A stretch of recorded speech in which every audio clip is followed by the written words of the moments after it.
Makthal Narayanpet Kodangal lift irrigation project భూ నిర్వాసితులకు ఈ ప్రాంత వ్యక్తి రేవంత్ రెడ్డి సీఎం కావడం వల్లే ఎకరాకు 20 లక్షల పరిహారం వచ్చిందని మంత్రి వాకిటి శ్రీహరి అన్నారు.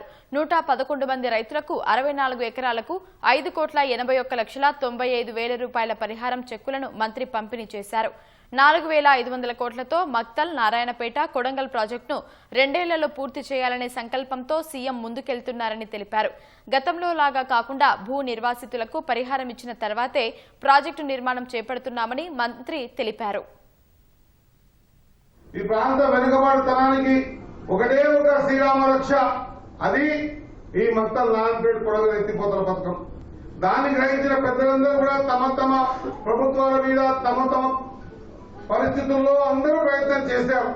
కానీ ప్రతి ఒక్కరు కూడా ప్రకటనలకే సరిపోయింది. ఏ ప్రభుత్వాలు వచ్చినా కూడా ఈ పాలమూరు జిల్లాకు సంబంధించి నారాయణపేట జిల్లాకు సంబంధించి మక్తల్ నారాయణపేట కొడంగల్ ఎత్తిపోతల పథకానికి ఎవరు రూపకల్పన చేయలేదు. మన ప్రాంత బిడ్డ ముఖ్యమంత్రి అయ్యిండు కాబట్టే మక్తల్ నారాయణపేట కొడంగల్ ఎత్తిపోతల పథకానికి 14 లక్షల వరకు ఆగినటువంటి డబ్బుని 4,500 కోట్లతోన మక్తల్ నారాయణపేట కొడంగల్ ఎత్తిపోతల పథకం అనేటువంటి ఒక పథకాన్ని మంజూరు ఇవ్వడమే కాకుండా త్వరితగతిన పూర్తి చేయాలనుకుంటున్నాడు.